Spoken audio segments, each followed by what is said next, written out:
তারিফ ও প্রশংসা মহান আল্লাহ সুবহানাহু ওয়া তাআলার জন্য, যে আল্লাহ সুবহানাহু ওয়া তাআলা আমাদেরকে পবিত্র জুমার দিনে মসজিদে একত্রিত করেছেন। কালিমাতুশ শুকর আদায়ার্থে সকলে বলছি আলহামদুলিল্লাহ।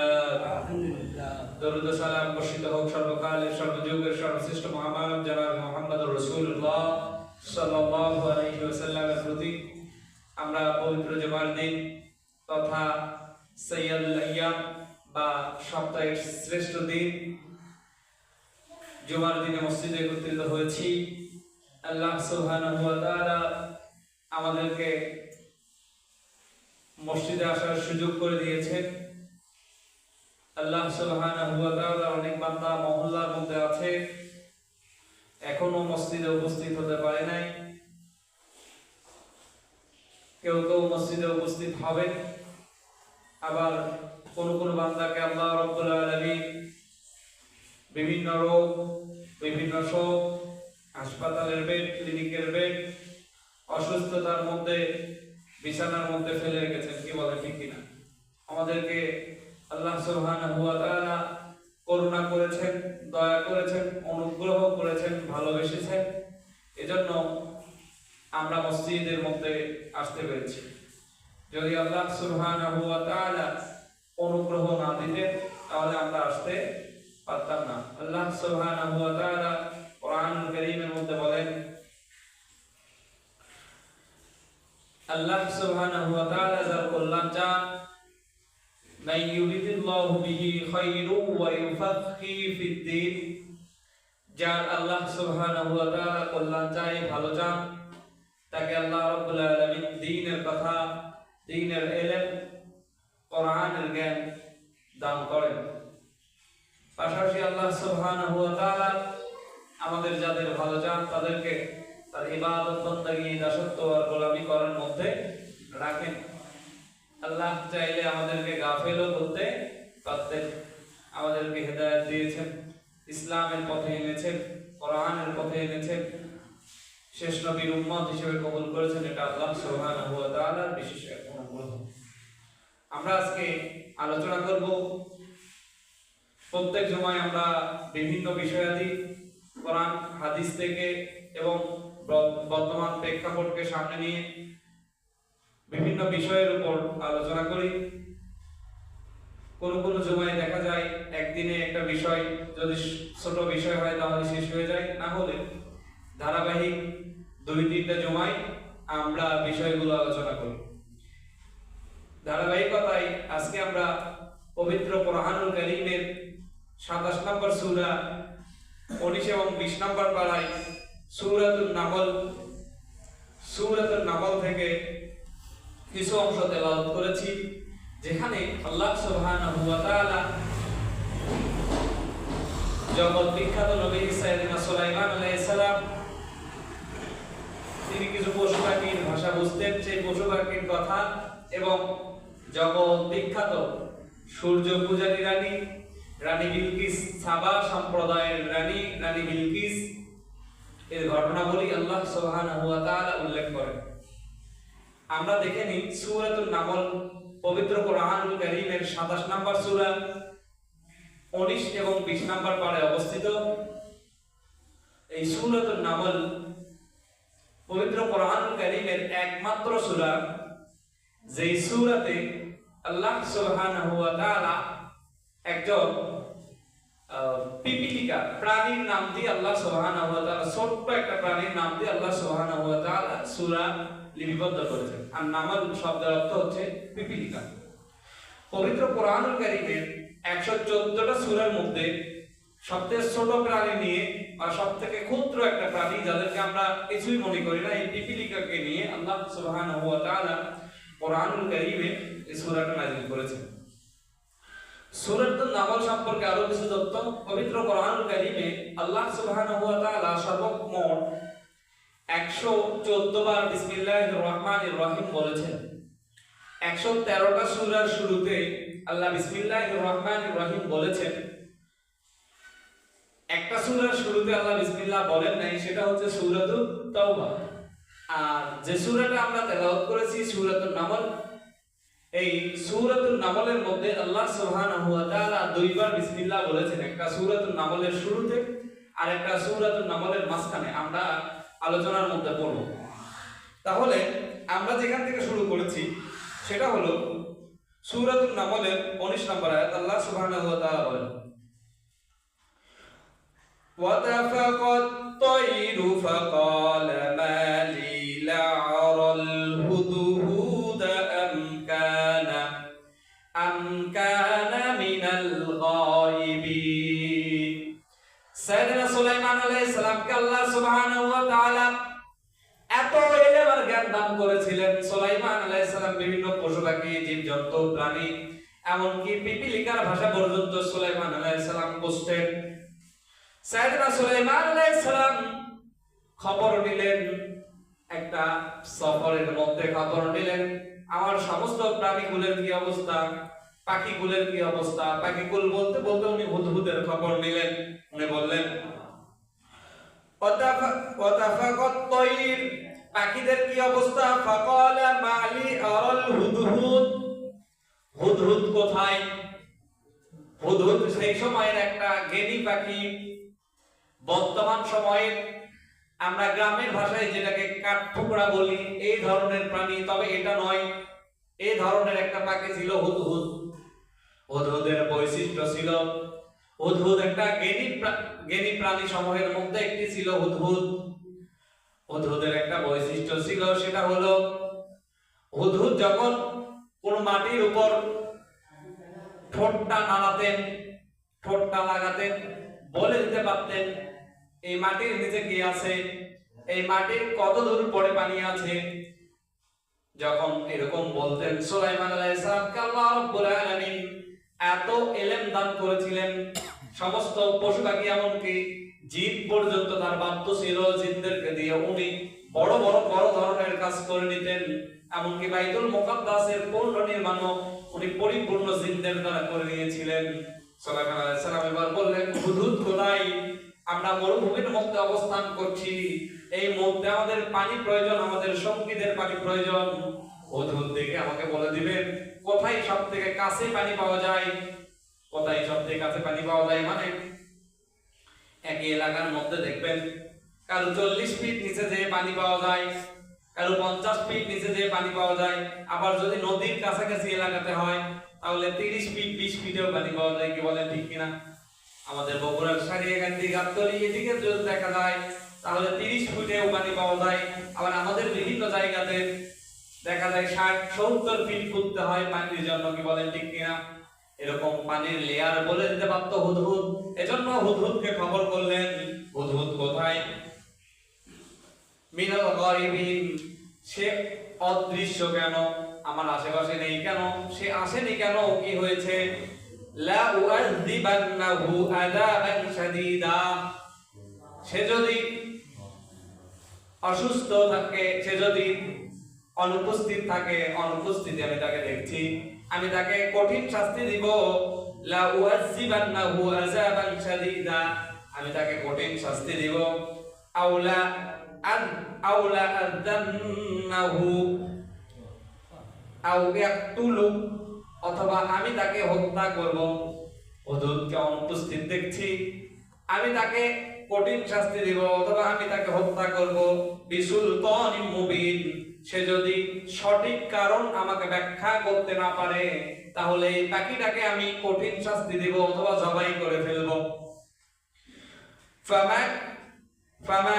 فما كثى غير بعيد فقال أتؤر بما لم تحيطوا به।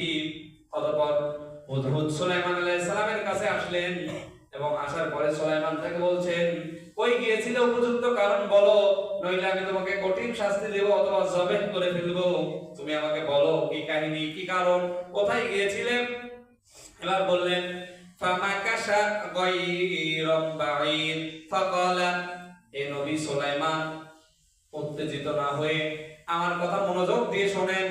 ফাকালা আতু বিমা লাম তুহতু বিহি উযিতুকা মিন সাবাইম বিনাবাইম ইয়াকিন, আমি এমন একটা আশ্চর্যজনক ঘটনা সম্পর্কে জানি, যে ঘটনা আপনি জানেন না, যেটা দেখতে গিয়েছিলাম, দেখতে যে আমার দেরি হলো, আস্তে আস্তে দেরি হলো, আর আপনি আমাকে হত্যা করা অথবা কঠিন শাস্তি দেওয়ার সিদ্ধান্ত নিলেন। পরে করেন, আপনার রাগটা ঠান্ডা করেন, আগে আমার কথা শোনেন। আমি যা জানি আপনি সেটা এখন পর্যন্ত জানেন না। বলছে, কি কথা? তুমি কি কথা জানো? আমি সেটা জানি না। এবার হুদহুদ বলছেন, فقال ائتوني بما لم تحسوا به أذقتك من سبأ بنبأ يقين। আমি সাবা সম্প্রদায়ের একজন ভদ্র, নম্র, গুণবতী একজন নারী সম্পর্কে জানি, যে সাবা সম্প্রদায় শাসন করছে। সাবা সম্প্রদায়ের রানী, সাবা রানী, তার নাম হচ্ছে বিলকিস। খালি সেটাই নয়, আল্লাহ সুবহানাহু ওয়া তাআলা তাকে এক আশ্চর্য মহিমান্বিত রাজ্য দান করেছেন। সুন্দর রাজ্য, রাষ্ট্র পরিচালনা সুন্দর, সবকিছু সুন্দর, কিন্তু একটা সমস্যা আছে। এই সমস্যা বিনাবাইয়াকিন, সে কি করে? সূর্যের পূজা করে। সব ঠিক, এত গুণবতী, এত সুন্দর রাজ্য আল্লাহ সুবহানাহু ওয়া তাআলা সাবা রানী বিলকিসকে দান করেছেন। এত কিছুর পরেও আল্লাহর বশ্যতা স্বীকার না করে, আল্লাহর ইবাদত বندگی না করে সে সূর্যের পূজা করে। সুলাইমান নবী, আমি সেখানে গিয়েছিলাম, এবার বলেন আপনার বক্তব্য কি? এবার সুলাইমান আলাইহিস সালাম বললেন, ইন্নী ওয়াদাতু ইমরাহু তামলিকুহুম উতিতু মিন কুল্লি শাইইন ওয়া লাহাল আরশুল আযীম। এবার সাইয়েদনা সুলাইমান আলাইহিস সালাম বললেন, হে হুদহুদ, তুমি কি আমাকে মিথ্যা বলছো আমার শাস্তির ভয় থেকে বাঁচার জন্য? অথবা তুমি যদি মিথ্যা না বলে থাকো, আমি তোমার কাছে একটা চিঠি লিখে দিলাম, একটা পত্র লিখে দিলাম। এই চিঠিখানা, এই পত্রখানা সাবা রানী বিলকিসের কাছে নিয়ে যাবে। কোন মাধ্যম হয়ে যাবে না, সরাসরি তার রেস্ট হাউস, সরাসরি তার শয়ন কক্ষে ঢুকবে। ঢোকার পরে তার বুকের উপরে এই চিঠিখানা রাখবে এবং পর্যবেক্ষণ করবে সে কি করে এবং সে কি পদক্ষেপ নেয়, এই পর্যবেক্ষণ করবে। তুমি যদি সত্যবাদী হও, নচেত কিন্তু আমার যে হুকুম ছিল সেটাতেই যাব। ওয়াদাতুহা ওয়া কামুহা ইয়াসজুদুনা লিশ-শামসি মিন দুনিল্লাহি ওয়া জিনা লাহুমুশ শাইতান। আর আরেকটা কথা বললেন হুদহুদ, সুলাইমান আলাইহিস সালামকে আরেকটা কথা বললেন, যে এত রাজত্ব সম্রান্ত দেওয়ার পরেও সে সূর্যের পূজা করে। ইয়াসজুদুনা লিশ-শামসি, সে সূর্যের পূজা করে। মিন দুনিল্লাহ, আল্লাহ সুবহানাহু ওয়া তাআলা ব্যতীত। ওয়া যায়্যানা লাহুমুশ শাইতান, আর তাকে পুরোটাই শয়তান গিলে ধরেছে। শয়তানের পদাঙ্ক অনুসরণ করে, তার মূল কারিগর, তাকে চালাচ্ছে মূলত শয়তান। আ'মালাহুম ফাসাদুহুম আন সাবিলিন ফাহুম লা ইয়াহতাদুন। সে তো মূলত শয়তানের পদাঙ্ক অনুসরণ করে সূর্যের পূজা করে। তারপরে একটা আয়াত রয়েছে, এই আয়াতটা আমরা স্কিপ করলাম আরবিটা, কারণ এটা সিজদার আয়াত। এই আয়াত বললে সিজদা দিতে হয়। ওখানে আল্লাহ সুবহানাহু ওয়া তাআলা বলছেন যে মূলত আল্লাহ সুবহানাহু ওয়া তাআলাই হচ্ছেন একমাত্র মানুষের সিজদা পাওয়ার যোগ্য, মানুষের উপাসনা পাওয়ার যোগ্য। কোনো চন্দ্র সূর্য বা অন্য কিছু আল্লাহ সুবহানাহু ওয়া তাআলার উপাসনা পাওয়ার যোগ্য নয়। قال سننظر أصدق أم كنت من الكاذبين। হুদহুদ, আমার এই পত্রখানা নিয়ে যাও, নিয়ে যে রানী বিলকিসের কাছে রাখো। আসদাকা আম কুনতা মিনাল কাযিবিন, যদি তুমি মিথ্যাবাদী না হও, যদি তুমি মিথ্যা কথা না বলো, তাহলে এটা নিয়ে যাও এবং নজর করো কি করে।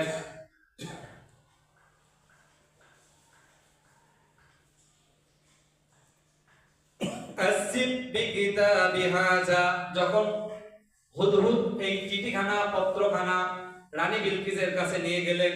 নিয়ে যাওয়ার পরের অবস্থা আল্লাহ রাব্বুল আলামিন কোরআনুল কারীমের সূরাতুন নামলের 27 নম্বর আয়াতে ব্যাখ্যা করেন, ইযহাব বিকিতাবি হাদা ফালকিহু ইলাইহিম সুম্মা তাওয়াল্লা আনহুম ফানজুর মা ইয়ারজিউন ক্বালাত ইয়া আইয়ুহাল মালাউ ইন্নী উকি ইলা কিতাবুন কারীম।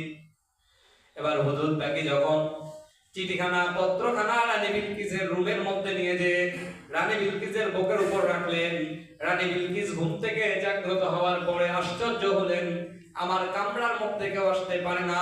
দাসদাসীদেরকে জিজ্ঞেস করলেন, এই চিঠিখানার বিষয় আমাকে বলো, কে লিখেছে? কেউ জানে না। চিঠিখানা খুললেন, খুলে পড়লেন যে কি লিখেছেন। এবার চিঠিখানা পড়ার পরে তার অবস্থা, ফাকালাত ইয়া আইয়ুহাল মালাউ, একটা সমাবেশ ডাকলেন, মন্ত্রী পরিষদের বৈঠক ডাকলেন, ডেকে বললেন, তোমাদেরকে একটা আশ্চর্য খবর শোনানোর জন্য আমি এখানে একত্রিত করেছি। প্রথম কথা হলো, আমার কাছে একটা চিঠি এসেছে। কি মাধ্যমে চিঠি এসেছে কেউ বলতে পারে না, আমার কামরার মধ্যে চিঠি এসেছে। যেহেতু এই মাধ্যমে চিঠি এসেছে, তার মানে যিনি পাঠিয়েছেন অত্যন্ত শক্তিশালী, বিচক্ষণ এবং মেধাবী ছাড়া কেউ হতে পারে না। আমার কাছে চিঠি এসেছে। মালাউ, হে আমার সদস্যবর্গরা, তোমরা বলো, ইন্নী উলকিয়া ইলা কিতাবুন কারীম, মহা সম্মানিত চিঠির ব্যাপারে আমি কি করতে পারি এ সম্পর্কে আমাকে বলো। চিন্তা করে দেখেন, একজন সূর্য পূজারী নারী ক্ষমতা চালায়, রাষ্ট্র চালায়, সূর্যের পূজা করে, কিন্তু একা একা কোনো সিদ্ধান্ত নেয় না। মন্ত্রী পরিষদের বৈঠক থেকে আশ্চর্য একটা চিঠি পেয়ে সবাইকে নিয়ে বসলেন, আমরা তো তোমার কথা ছাড়া, আপনাদের কথা ছাড়া, আপনাদের মতামত ছাড়া, পরামর্শ ছাড়া নিজে ইচ্ছাকৃত ভাবে স্বৈরাচারের মতো কোনো কিছু করি না। সুতরাং আমাকে বলে দেন আমরা কি করব। কি লেখা চিঠিতে? ইন্নাহু মিন সুলাইমান ওয়া ইন্নাহু বিসমিল্লাহির রাহমানির রহিম। সংক্ষিপ্ত এবং সুন্দর চিঠি, আমাদের মতো চিঠি না। আপনি কেমন আছেন? আশা করি ভালো আছেন। আপনার রাজ্য কেমন চলছে? এরকম কোনো কথা নাই। একটা কথা লিখলেন, ইন্নাহু মিন সুলাইমান, নিশ্চয় এটা সুলাইমানের পক্ষ থেকে, ওয়া ইন্নাহু, নিশ্চয়, বিসমিল্লাহির রহমানির রহিম, পরম করুণাময় অসীম দয়ালু আল্লাহ সুবহানাহু ওয়া তাআলার নামে শুরু করছি। এই যে আমি আলোচনার শুরুতে বলছিলাম যে পবিত্র কোরআনুল কারীমে 114টা সূরার মধ্যে 113টা সূরার শুরুতে বিসমিল্লাহ আছে, সূরাতুত তাওবার মধ্যে বিসমিল্লাহ নেই। এই একটা বিসমিল্লাহ আল্লাহ সুবহানাহু ওয়া তাআলা পূর্ণ করে দিয়েছেন সূরাতুন নামলের এই যে 29 নাম্বার আয়াতে। এই সূরাতে, সূরাতুন নামলে দুইটা বিসমিল্লাহ, একটা প্রথমে, একটা 29 নাম্বার আয়াতে, ইন্নাহু মিন সুলাইমানা ওয়া ইন্নাহু বিসমিল্লাহির রহমানির রহিম। তো সুলাইমান আলাইহিস সালাম চিঠিতে লিখছিলেন যে আমি সুলাইমান, নিশ্চয় আমি সুলাইমান, ইন্নাহু বিসমিল্লাহির রহমানির রহিম, এটা আল্লাহ সুবহানাহু ওয়া পরম করুণাময় অসীম দয়ালু আল্লাহ সুবহানাহু ওয়া তাআলা নামে শুরু করছি।